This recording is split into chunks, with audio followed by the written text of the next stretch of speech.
Can a major tech company embrace artificial intelligence without laying off its workers?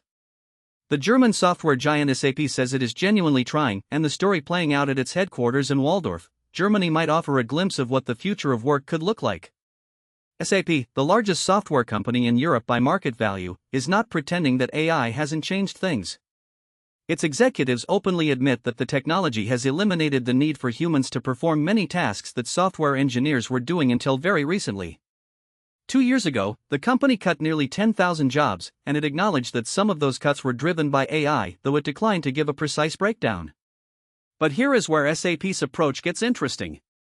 Rather than continuing down that road of reduction, company leaders say they have made a deliberate bet: encourage workers to reinvent their roles rather than eliminate them. The idea is that as AI takes over routine work, human employees should move toward more creative, strategic, and relationship-driven tasks. Fabrizio Primerano, a software engineer at SAP, is living that transition. Artificial intelligence now handles much of the brainstorming, competitor research, and code writing that used to fill his days. His role has shifted toward managing and mentoring AI agents, software bots that can act like personal assistants or, increasingly, like human employees. He describes it as being freed up to do more creative work. Christian Klein, SAP's chief executive, puts it bluntly. He is not sure whether anyone at the company will still be writing software in 2 or 3 years in the traditional sense. But he does not expect to end up with a smaller workforce, just, as he put it, a very, very different one.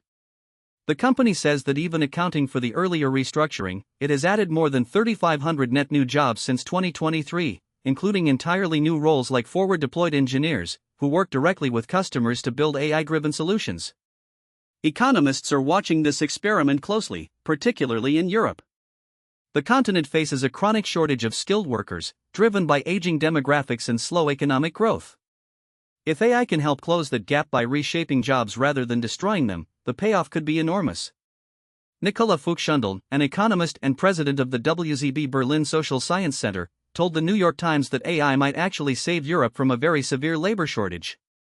Marcel Fratscher of the German Institute for Economic Research agreed the potential is huge, but cautioned that Europe would need the right conditions to replicate SAP's approach at any meaningful scale.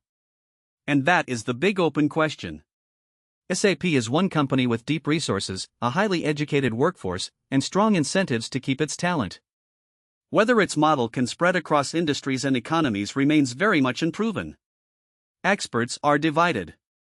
What SAP is attempting is not a guarantee, it is a wager. A wager that technology and human ingenuity can grow together rather than trade places. Whether it pays off will tell us a great deal about what AI actually means for workers in the years ahead. That is the story for today. Thanks for listening.